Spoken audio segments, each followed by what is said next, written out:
This is the Tom Bigby Tales, and I'm your host, Shannon Evans.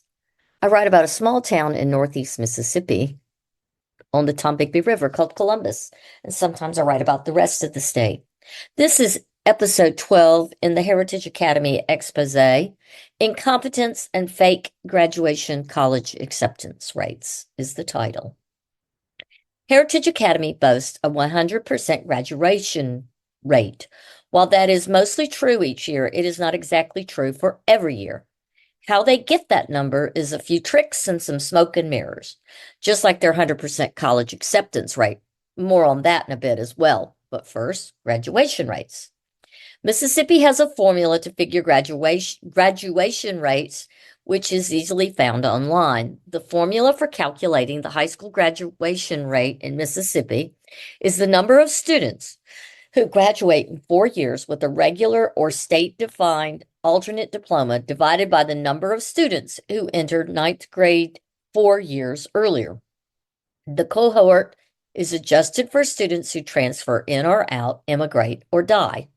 The 4-year adjusted cohort method is used to determine the high school completion status of students. Students who repeat ninth grade remain in their original cohort, even though they graduate later. Heritage Academy states they graduate at 100% if every student is enrolled in the senior class graduates on graduation day. Now, who made up this rule? The parents, the former headmaster, the current head of school, Sean Harrison, the current school counselor, Amanda Shelton, who is ultimately responsible for making the decision that changes away from the Mississippi State guideline to the Heritage guideline of what constitutes a 100% graduation rate. Heritage also allows every senior to walk at graduation, whether they have technically passed or not. This includes students who are short on credits due to failure in their senior course load and who are required to take summer school to make up for the failed coursework. They are counted as part of the graduation rate, but then given their actual diploma over the summer. Those that don't attend summer school for whatever reason or still don't pass once in summer school, their diplomas just stay in the records office in their files. Again, who made up that rule? The parents, a former headmaster, the current head of school, Sean Harrison, the current school counselor, Amanda Shelton. Who is ultimately making this decision? In recent years, there have been multiple students who have not successfully completed coursework, especially in math and English that is dual credit. The college, EMCC or MUW, will not pass the student due to failure. However, Heritage has allowed students to pass, especially students who were from what is often referred to as Heritage royalty families or students headed to play college sports. The royalty families are usually generational students whose parents or grandparents have graduated from Heritage Academy or who make significant financial contributions to the school. There have been students who have been allowed to walk at graduation who were required to do summer work to make up for their shortfall. Others were allowed to just write essays explaining how they would work harder in their college coursework to pass in the future. Other students, the royalty kids, have been allowed to retake final exams they previously flunked to pass a class. They were given additional time to prepare and additional tutoring before the exam, and some were even rumored to have had their scores curved to make their score so that they passed the class mysteriously, even when others in their class did not get any of these exceptions or additional help. Again, who made up this rule? The parents, the board of trustees, a former headmaster, the current head of school, Sean Harrison, the current school counselor, Amanda Shelton, who again ultimately made this decision and the other decisions just like it. This behavior impacts ranking based on GPA and other grades. GPA is used to calculate significant awards like salutatorian, valedictorian, and star student that have monetary scholarships and awards connected to them. Heritage Academy seems to do whatever they want and can change how they calculate these numbers every year. The state has criteria for each of these awards, as did the school. The Star Student is a nationally awarded honor that has specific guidelines that each state has set. For Mississippi, it is a high school senior recognized for exceptional academic achievement, usually based on factors including a high GPA, strong standardized test scores like ACT or SAT, participation in extracurricular activities, leadership roles, and community service, with specific criteria often varying depending on the state or organization awarding the title. In Mississippi, for example, a STAR student must be a state resident with a high GPA and a strong ACT score to qualify. Key points about the National STAR student criteria include high academic performance, consistently high grades across all subjects, often reflected by high GPA, standardized test scores, excellent performance on standardized tests like ACT or SAT, extracurricular involvement, participation in various clubs, activities, and leadership roles demonstrating a well-rounded involvement, and community service, demonstrated commitment to volunteering and giving back to their community. At Heritage, like at most schools, many students do well academically and excel in school and community leadership opportunities as well as volunteer hours. Volunteer hours are a requirement of graduation at Heritage. The deciding factor for the STAR student in the past has been ACT scores, and in the case of a draw, GPA and the remaining criteria are then assessed. Over the last few years, there have been many challenges to the awarding of the STAR student. Parents have felt that it was bestowed primarily on high-achieving royalty of the school and has resulted in some challenges by parents of more deserving students who have threatened legal action if not rectified.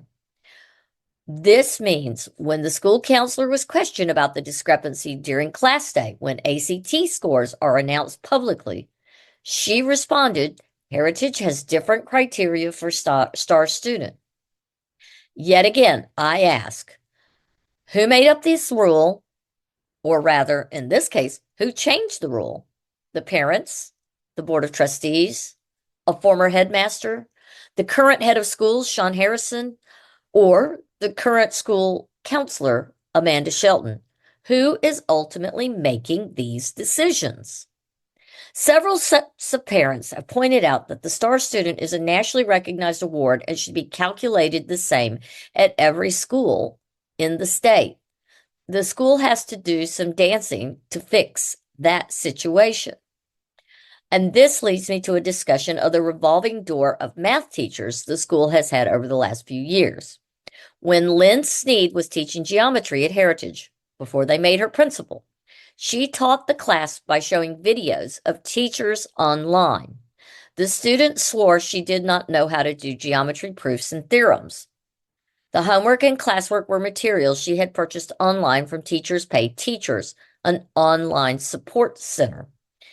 The students were often frustrated because they would ask questions to try and understand material presented in the videos, and Sneed would tell the students to just watch the Khan Academy videos again. Many parents of reasonably good math students have told me that they had to hire tutors to teach their children geometry so they could learn the material and pass the class. When Sneed was made principal at the high school, there were then a different teacher in her former position almost yearly. Why? According to the teachers and students, they were pretty much told to allow certain students, again, Heritage royalty, to retake math exams after given extra weekends of study and that they miraculously passed those tests.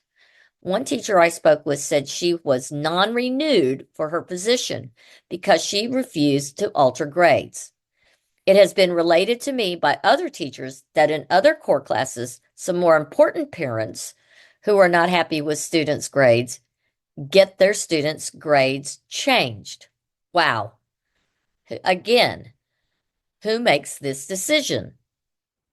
Is that the current head of school, Sean Harrison, the current school board, or the current school counselor, Amanda Shelton, who is ultimately making this decision to change student grades to make certain parents happy. Heritage boasts a 100% college acceptance rate. While technically true, it is a false narrative based on the requirement that all seniors must be enrolled in a career exploration class, which is a good thing, and that while they are in this course, they must apply to East Mississippi Community College, also called EMCC, and 2 other colleges. EMCC is test optional, requires a GED or a 2.0 high school average and a high school diploma. They have a 100% acceptance rate per their website. Students are also required to apply to 3 scholarships. Admissions essays are generally written as part of their senior English class. While this is an admirable class, the students are not pushed to really examine career options or interests beyond what they bring to class initially when they are filling out the applications. They're not encouraged to look at schools out of state beyond the University of Alabama that is considered in-state for Lowndes County residents. This is very interesting considering that money is not an issue, allegedly, with 90% of the school population.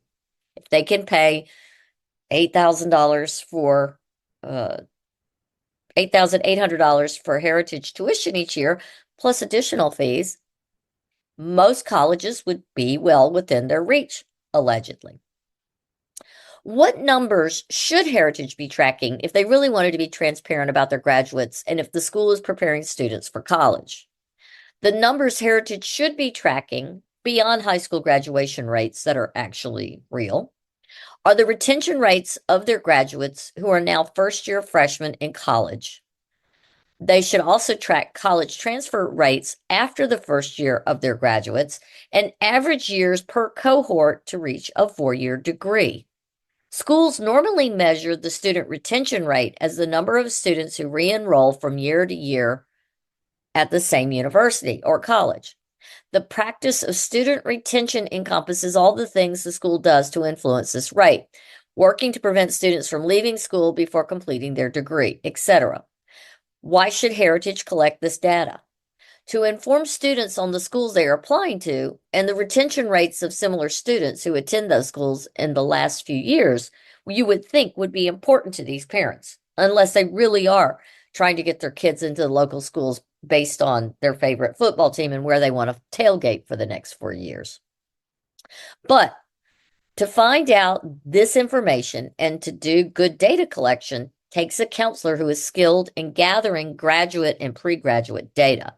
Someone who knows how to accumulate data consistently and understands how to analyze and interpret the data collected.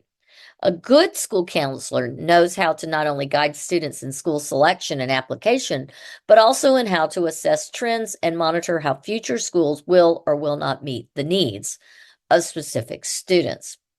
The school's counselor, Amanda Shelton, has only been a counselor at Heritage Academy and not in a public school setting because she has not passed any state licensure exam per her own admission.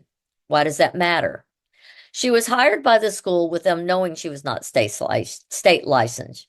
She has been there since about 2011, 2012, and to my understanding, has not retested for the praxis or any other state licensing for a school counselor.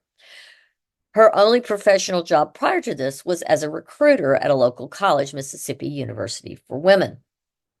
It is my understanding she is now studying to take the praxis exams and the state licensures, and it is assumed that she wants to apply for the upcoming position being opened by the retirement at her former alma mater, New Hope, a local county school, of one of their high school counselors.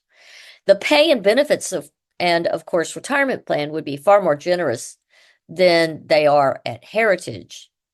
If she wants to work in the public schools, however, she must pass those exams. Or perhaps she is doing this in anticipation of the next accreditation visit in 2025, 2026. That too helps the School of Heritage if she has those tests and that license. Perhaps she will take some classes to brush up on how to counsel high school students in crisis while she's doing all this test preparation, especially those being bullied and assaulted on campus. More on bullies and assault in the next episode. Until next time.